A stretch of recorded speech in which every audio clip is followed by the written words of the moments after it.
Hola María José Herrera, buenos días. Estamos acá en una entrevista más del ciclo de tres preguntas para el arte de las artes visuales de la Fundación Arte por Arte.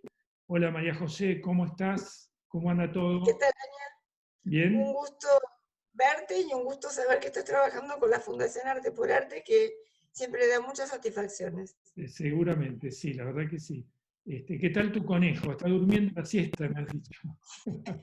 Es la hora, es la hora. Ah, qué lindísimo.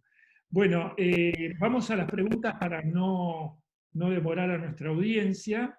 Este, y vos tenés una amplia experiencia en el Museo Nacional de Bellas Artes y además tenés una amplia experiencia también dirigiendo un museo, ¿no? En el Tigre, el Museo del Tigre. Sí. Y más allá de toda otra experiencia, otras experiencias que seguramente no conozco, pero bueno, esas dos las conozco. Y entonces va la primera pregunta. Estamos en un escenario hipotético por el cual todo ha pasado, la cuarentena ha pasado, la deuda externa está pasando, el país empieza a estar en una relativa tranquilidad, se le da mucha más importancia a, a más todavía a la cultura. El Museo Nacional de Bellas Artes, de acuerdo a los tiempos que corren en el arte mundial, eh, pregunto, ¿no debería dejarse de llamar Museo Nacional de Bellas Artes para llamarse Museo Nacional de Artes?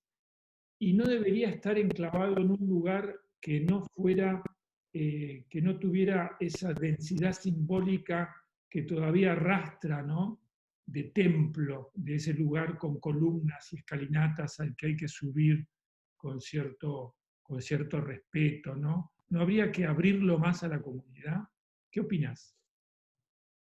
Ah, Mi conocimiento de lo que ocurre en otros museos nacionales en el mundo es que no son muy distintos a Bellas Artes. Por ejemplo, vos recién nombrabas el Reina Sofía, que tiene también una carga, una densidad muy grande, fue un hospital. Quiero decir, todos los edificios de lo que son los museos nacionales son simbólicamente como muy cargados.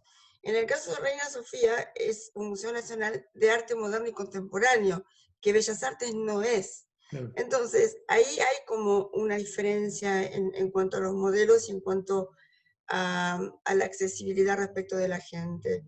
Yo personalmente creo que al museo no se le puede pedir más de lo que se le pide. El museo queda chico desde hace muchos años. El Mm. museo no tiene lugar para las obras que tiene, las 14.000 obras que tiene, están muy bien guardadas en las reservas, pero no tiene espacio para diversificar y mostrar, porque los espacios de exhibición son muy limitados. El museo no tiene la cantidad de personal suficiente como para tener una actividad intensa puertas adentro y una actividad intensa puertas afuera. Vos pensás que el Museo Nacional de Bellas Artes es el museo de arte más importante de la Argentina y no tiene todo esto que te estoy diciendo.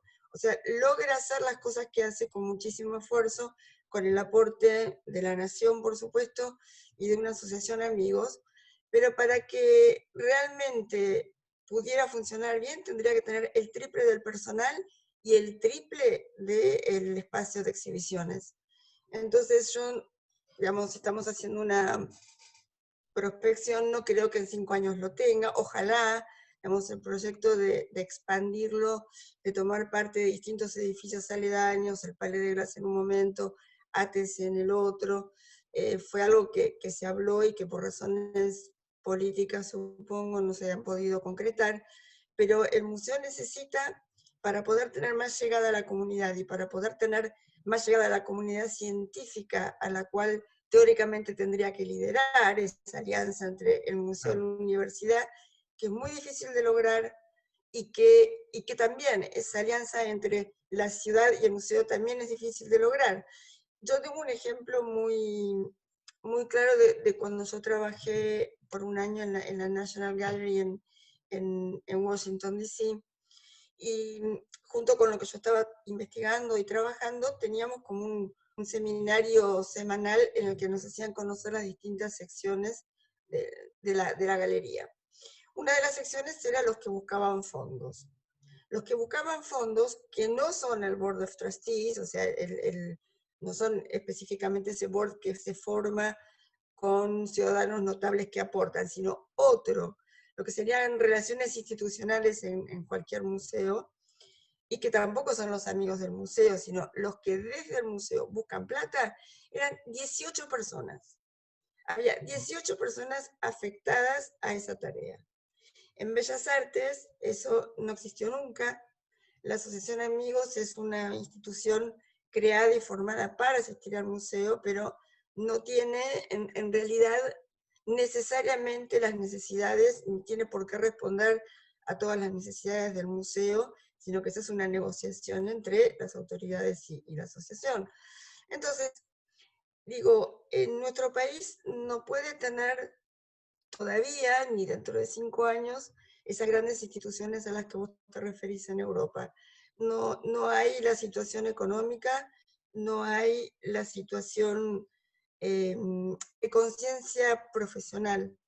Fíjate si no lo que está pasando justamente ahora en Bellas Artes, que la dirección artística fue eliminada como cargo, y esto es particularmente dramático porque fue una reforma en la que yo participé a partir del 2006, en la cual el entonces director nacional de museos, Américo Castilla, imaginó esta dirección tripartita del museo justamente para que lleve a una mayor profesionalización y se puedan gestionar las áreas de manera independiente, ejecutivo, artístico y administrativo.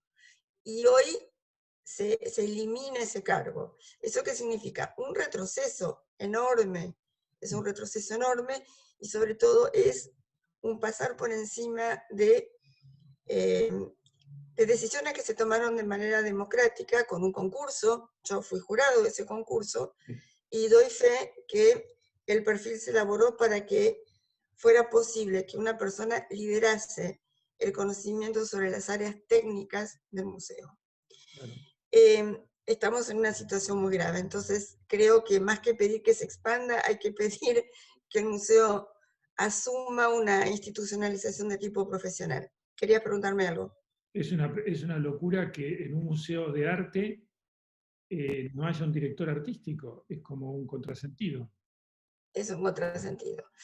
Entonces, toda prospección y toda idea de acercarse más a la gente o a la comunidad, y todas esas son cosas que uno podría pensar si tuviera resuelto el día a día. En ese sentido yo soy completamente pragmática. Yo creo que, y eso no lo digo yo, lo decía, escucha quién, Cupertino del Campo en 1930, escribió un libro fabuloso que se llama La luz en el templo, porque los museos eran los templos de la belleza, y Cupertino decía que había dos museos, el museo hacia adentro y el museo hacia afuera. Nunca, entre 1984, que yo trabajé en el museo, y 2012, se pudo trabajar con la misma intensidad en el museo hacia adentro y en el museo hacia afuera. Lamentablemente, el museo hacia afuera tiene muchas presiones para existir, para brillar, con exposiciones, con innovación y con acercamiento a la gente, y eso es tan necesario como el que se estudia en las obras, porque son parte del patrimonio, y cuanto más se estudian, más pueden ser accesibles para todos los públicos, para la diversidad de públicos. Entonces, yo más que pensar en un aspecto de la llegada hacia afuera del museo, pensaría en cómo equilibrar esa reflexión hacia adentro y la llegada hacia afuera en un esquema que con el que tiene, evidentemente no puede ser más grande de lo que es, no lo puede ser. Se necesitan muchos más recursos y muchas más personas, o sea, recursos humanos y recursos económicos, ambas cosas. Pero también yo me pregunto cuánto les importan a las autoridades estas cosas, ¿no? Habida cuenta de sacarlo de director artístico, o habida cuenta de lo que me pasó a mí en Tigre. O sea, Tigre nunca tuvo una gestión tan brillante, tan conocida, tan nombrada por la prensa y elogiada como la que tuvo durante los casi 5 años que yo lo dirigí, con un equipo absolutamente profesional, haciendo uso de la menor cantidad de recursos posibles y de la mayor cantidad de recursos posibles, que es el maravilloso arte argentino y la gente que lo colecciona y las instituciones que lo coleccionan, y mostrarlo. ¿En qué quedó eso? El museo prácticamente dejó de existir. ¿Cómo se entiende que a una gestión que brilla y que tiene todo para compartir y hacer accesible al pueblo de Tigre, a la provincia de Buenos Aires y al país, se decida terminar? ¿Cuáles son las decisiones políticas erróneas que se toman para romper, para abortar un proceso por el cual se estaba dando a conocer de manera sistemática, académica, atractiva y eficiente el patrimonio argentino? Son Tremendo. preguntas. Yo te quería hacer soñar y vos me trajiste la realidad de un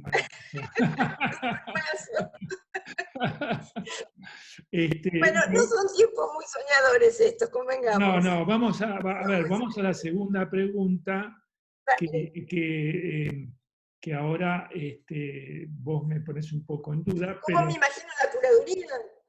claro, yo digo, bueno, supongamos que cuando salgamos de esto, no vamos a salir, es como cuando vos salís de una operación cuando una persona sale de una operación muy, muy difícil, el cuerpo ya no es el mismo y la mente ya no es la misma, ¿no? Entonces, estamos atravesando un trauma, el cuerpo social está atravesando un trauma muy grande del que no va a salir indemne. Entonces, de algún modo, vos, porque yo recuerdo algunas conversaciones sobre curaduría que tuve con vos, en las que yo aprendí muchísimo, y te pregunto, bueno, en el día después, ¿cómo imaginás las curadurías? ¿Cómo serán las exhibiciones? ¿En qué vamos a cambiar en ese sentido? Bueno, yo creo que hay tantas curadurías como instituciones. O sea, las instituciones ponen parte de sus contenidos en las curadurías, más allá de quien las realice. O sea, no es lo mismo exposición en Bellas Artes que hacerla en el Centro Cultural Kirchner, que hacerla en la Fundación OCE o que hacerla en PROA. Por dar ejemplos de lugares privados, públicos, mixtos, etc. Entonces, creo que las exposiciones siempre tienen esa plataforma que es la institución que las alberga. Yo, en lo que se refiere a las historias de las exposiciones, sé que desde el siglo XVIII a la actualidad los formatos no han cambiado demasiado, es un hecho. La única forma de cambio ha sido la cuestión virtual, ¿no? El poder reflejar una exposición de manera virtual, que no es lo mismo que ir a una exposición. Claramente la experiencia es otra, como no es lo mismo leer un libro que ir al teatro, ¿sí? Entonces, las versiones virtuales de las exposiciones son como leer un libro interactivo, uno puede ir a otros botones, intertextos, supertextos, lo que uno quiera, pero no es la presencia física en un lugar con todo lo que ello significa. Yo calculo entonces que el día después de esto, o el 2025, como vos decís, de acá a 5 años, vamos a estar más familiarizados con los formatos virtuales. Espero que funcionen mejor, porque de hecho lo que la pandemia también mostró es lo poco equipados que estamos en este sentido, pero me imagino que va a haber instituciones que van a querer reflejar más esos golpes en el cuerpo social, como vos decís, y otros que no, porque históricamente no lo han sido. Hay un documento del 2012 de la Asociación Inglesa de Museos que tiene muchos años, o sea, la Asociación de Museos Inglesa tiene más de 100 años. Es algo fabuloso, siempre tuvieron, bueno, los museos públicos prácticamente nacieron en Inglaterra, que dicen que el lugar que el museo simbólicamente y físicamente tiene, y por museo hagámoslo extensivo también a otras salas de exposiciones que no necesariamente tienen colecciones, pero que sí son lugares de intercambio social. ¿Qué son lugares de intercambio social donde se comparte, se negocian identidades, diría García Canclini? Son demasiado poderosos como para solamente ser utilizados con su fin específico, que es el arte o la historia de un país. Que allí hay demasiado buen intercambio social como para que no se lo utilice para de alguna manera servir a los fines sociales. En este sentido yo creo, y coincido con esta definición del museo como un lugar de intercambio de identidades y con mucho más poder. Esto también lo apoya mucho Américo Castilla desde su institución que es TIPA, ¿no? Teoría y Práctica de las Artes. Creo efectivamente que el museo encierra muchas más cuestiones que el ir y disfrutar y contemplar una obra de arte. Y que eso va a tener que ser tenido en cuenta, va a tener que tenerse en cuenta esa situación particular que tiene mucho que ver con una ritualización, como vos decías, esos intimidantes palacios con columnas y demás. No sé si son tan intimidantes en la medida que vos los hagas accesibles. Sí son ritualizantes. Y yo respeto mucho los rituales, todos los rituales. Claro. El de reunirse a tomar un café con un amigo, el de no pasar por debajo de la escalera, qué sé yo. ¿Por qué no? Hay algo en esas actitudes que hablan de lo interior, de lo espiritual, de la mente de las personas. Y el museo tiene una ritualidad social construida a partir de la mostración del patrimonio, como el orgullo nacional, el compartir las identidades, esos objetos que nos pertenecen y nos representan. Bueno, todo ese paquete simbólico cuenta, vale y va a seguir existiendo. Creo que dentro de 5 años será el momento de alguna manera de construir ese paquete y ver cómo eso sirve para sanar, palabra que no me gusta mucho usar, pero digo, para reconstruir nuestra fe en la vida, en las cosas, en el arte, en la belleza, y compartirlos de una manera más abierta a todos. De algún modo estaríamos volviendo, perdón que te interrumpa, de algún modo estaríamos volviendo a esta idea de que las exhibiciones no es que vayan a cambiar fundamentalmente, pero sí lo que tiene que cambiar es lo que está alrededor de las exhibiciones, todos los artefactos que contribuyen a la accesibilidad por parte del público. Sí. Yo creo que sí, creo que sobre todo el formato de exposición de arte mucha vuelta no tiene, en el sentido de que el objeto es el objeto, y si hay algo que uno valora en la educación no formal, es la presencia del objeto. Vos pensás que para un chico de la escuela estudia los dinosaurios, pero hasta que no los ve en el museo no toma como una conciencia de ese esqueleto que no es el bicho, es algo del bicho. Lo mismo pasa con el arte, o sea, muy, muy lindo estudiarlo en libros y demás, pero la experiencia del objeto en el cual le haces preguntas, el objeto habla un poco, vos preguntas otras cosas, enseñar a preguntar a los objetos para poder entenderlos es algo que no es una experiencia que se pueda reemplazar con meramente comunicación de información. Entonces, creo que los formatos no van a cambiar demasiado, excepto por la incorporación cada vez mayor de la virtualidad, y los entornos sí van a tener que ser, supongo yo, más abiertos. Y en ese sentido, volviendo a la primera pregunta, el Museo Nacional de Bellas Artes es de una época en la cual no había aglomeraciones de personas en los museos, con lo cual su hall de recepción es deficiente, no tiene un auditorio, porque el auditorio fue utilizado como sala. Es decir, todas esas cosas, esos espacios de intercambio que los museos en Europa se dedicaron a construir, por ejemplo, la Tate Modern, que tiene más espacios de intercambio que de exhibición, te diría. ¿Por qué? Porque la gente circula, y en ese circular hay todo un sentido que tiene que ver, bueno, con el mirar y ser visto, de estar en un museo, con el ir con un amigo, con un novio, con los hijos, o sea, toda esa actividad social que implica un museo, la puede tener cualquier ciudadano argentino en la medida que sea estimulado para hacerlo. Yo no creo que el museo tenga que cambiar el formato y las exposiciones, sino ampliar los espacios y la educación de los museos y la educación por el arte focalizarse en esa apertura de interpretación y de acceso a cada vez mayor diversidad de públicos. Pero los formatos, insisto, no creo que puedan ser muy distintos. Me encantó esa observación tuya. Los objetos hablan un poco. Un poco, no mucho. Hay que saber preguntar. Hay que saber preguntar, claro. La última pregunta, que es una pregunta que a mí siempre me ha preocupado, en el buen sentido y en el mal sentido, ¿no? Porque hay un círculo que se establece, un ida y vuelta entre los museos, las instituciones públicas y el sector privado, por el cual hay una legitimación, ¿no? Muchas veces del sector privado hace lo posible para que una obra esté en los museos porque sabe que eso finalmente lo que va a hacer es subir su valor de comercialización en un punto. Y a veces al museo, y también al museo le conviene, ¿no? Acceder a obras que de otra manera no podría acceder por los problemas que ya todos conocemos en nuestro país.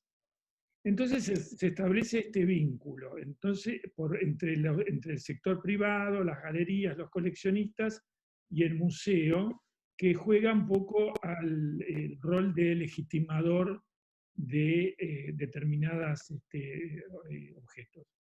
Entonces la pregunta es, ¿este es un círculo virtuoso o es un círculo vicioso?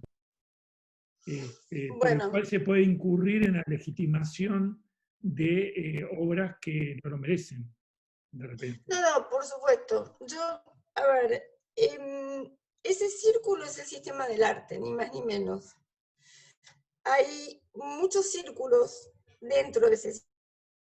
El del museo y el mercado no es el único, hay muchos otros, y existen desde que el arte es una institución en la Argentina. Por darte un ejemplo, cuando Schiaffino y su grupo de intelectuales deciden formar el museo, ¿a quién recurre Schiaffino? A los coleccionistas argentinos, que son los que donan las 150 obras fundacionales.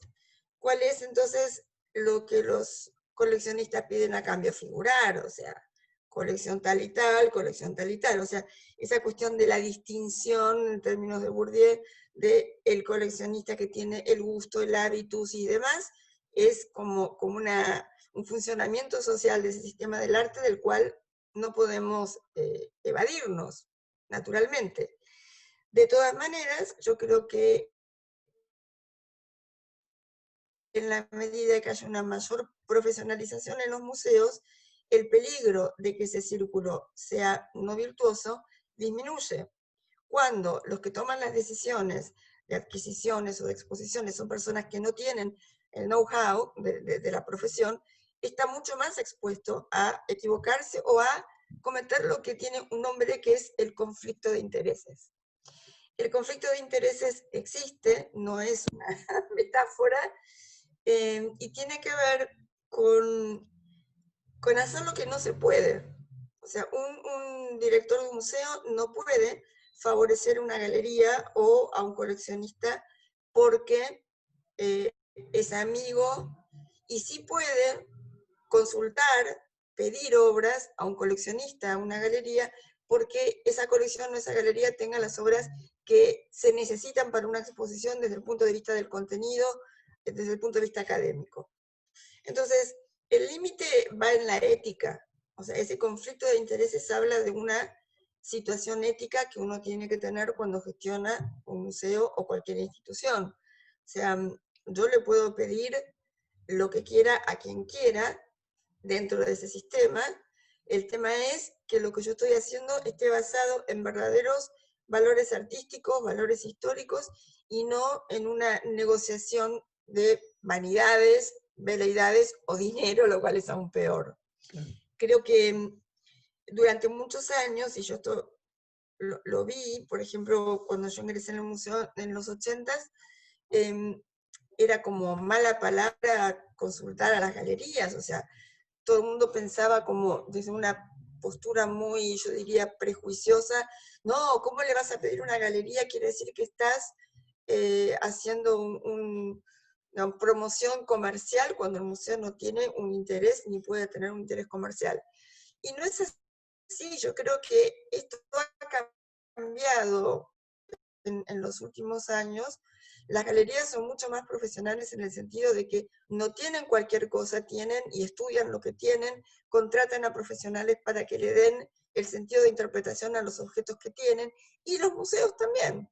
Entonces, en esas dos esferas, que no son contrapuestas, que son complementarias, como en cualquier negociación entre personas, debe existir la ética y eliminar el conflicto de intereses. Esto se logra a partir de la profesionalización y no de una cierta sentido de liberalidad. No es así, hay que ser muy cuidadoso, pero se puede, absolutamente se puede. También pasa, me contaba el otro día Laura Malosetti en una entrevista acá también, que hay tenedores, coleccionistas que no quieren prestar la obra directamente, ¿no? Que de repente, creo que ella mencionó el caso de la muestra de homenaje a Ernesto de la Cárcova, de coleccionistas que tienen obra de la Cárcova que no directamente no la prestan por temor a que se pierda, que se dañe o lo que fuera, ¿no? Bueno, justamente en esta relación entre los coleccionistas y el Estado, en el caso de Laura, porque estaba con el Museo de Bellas Artes, tiene que ver con que muchas veces el Estado no tiene la capacidad para pagar los seguros que piden los coleccionistas. Los coleccionistas ponen seguros muy caros, a veces con razón y otras veces pensando que lo que ellos tienen, como lo aman tanto, es lo que más valor tiene en el mundo. O sea, hay desajustes de ambos lados. Eso es un hecho. Y hay otros coleccionistas que no prestan porque no quieren que se sepan que son de sus colecciones, porque no las tienen declaradas, no las tienen en blanco. Entonces, ahí la cuestión tiene que ver con que no existen normas muy claras para la posesión de las colecciones en la Argentina. Digamos, no hay oportunidades de blanqueamiento en términos que sean convenientes para los coleccionistas. Entonces muchísima gente no presta por eso, o presta con colección particular sin que se sepa de quién es. Cuando saberse de quién es bueno para la cultura del país. O sea, es bueno saber quiénes son las personas que durante años y años, décadas y décadas, se dedicaron a copiar el arte argentino, a cuidarlo, a mostrarlo, porque eso también es un recurso patrimonial. O sea, los coleccionistas, cuando tienen buenas colecciones, son recursos patrimoniales de los cuales todos los curadores nos servimos, porque muchas veces los coleccionistas tienen cosas que no tienen los museos públicos. Un ejemplo que lo voy a postear en Instagram, porque se cumplen 100 años del nacimiento de León. En 2005, cuando yo hice la nueva estructuración de las salas de arte argentino en Bellas Artes, no había obra de León, no había ninguna. En 2004 había sido la retrospectiva y fuimos a la retrospectiva y la generosidad de León nos dijo, bueno, elijan lo que quieran. Wow. Y ahí elegimos obras, nos donó obras que pudimos poner en la muestra del 2005, pero no había obra de León, no había obras de Pablo Suárez del periodo de la década del 70, es decir, lo nacional y la posibilidad de los museos nacionales está y estuvo históricamente muy limitada al Salón Nacional, cuyo primer premio pasaba, ya puede pasar por el Museo Nacional de Bellas Artes, o a las donaciones particulares. Entonces, ese círculo de coleccionistas que donan, museos que toman esas donaciones, es un círculo virtuoso en tanto y en cuanto ambas partes quieran que sea virtuoso. ¿Sí? Cuando los Guerricó donan 675 obras, el museo en la década del 30 no tenía tanta cantidad de obras como para decir no a un montón de obras que no hubieran correspondido que fueran para el museo, y sí para el Museo de Arte Decorativo, que recién empezaba a existir. Entonces, hay que tener en cuenta eso, que hay muchas limitaciones, tanto en leyes como en decisiones. Pensá que ningún museo nacional puede vender una obra para comprar otra, cosa que en cualquier museo del mundo puede hacer, claro. O por lo menos en los museos americanos sí puede hacerlo, y en los europeos en base a ciertos consensos también. Entonces, que nuestra cultura artística cambie mucho de acá a 5 años, como, digamos, como corolario de esta charla, no lo veo muy posible. Entre 20 años, ponele. Y podríamos tener una ley de mecenazgo a nivel nacional, por ejemplo, que no tenemos, solamente tenemos una ley de No haría mecenazgo. falta, ¿no? 20 años para eso. La verdad No, no haría falta 20 años, no, claro, no haría falta. Y bueno, y con esto resaltar eso, o sea, la ley de mecenazgo de la ciudad es una maravillosa oportunidad para la difusión del arte argentino. Yo ya hice 2 libros y estoy encarando el tercero y el cuarto. Quiero decir, es algo que funciona. ¿Por qué ¿Cómo no no hay puede haber una mecenazgo ley nacional? nacional? ¿Por qué no hay ¿Por qué no mecenazgo? puede haber? Es una Bueno, esas son las razones. Esperemos que no haga falta esperar 20 años ni 5, que pueda ya empezarse a hablar. María José, bueno, la verdad que, bueno, cada palabra que decís es un contenido, es una reflexión que nos deja pensando y además tus ideas acerca de la gestión tan bien fundamentadas y tan basadas en la realidad, bueno, te lo agradezco muchísimo. Parece ser que el plazo de 5 años es poco y en algunas cosas y en otras pareciera que Mucho, no habría que esperar tanto, tampoco, ¿no? tal Así cual.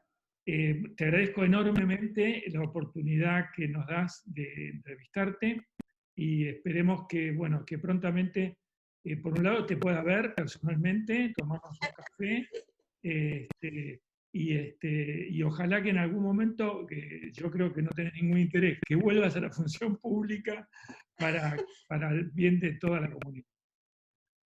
Te agradezco mucho y extiendo el agradecimiento a la gente de Arte por Arte que siempre me ha ayudado con los emprendimientos en la Asociación de Críticos y que son realmente gente que apoya la cultura.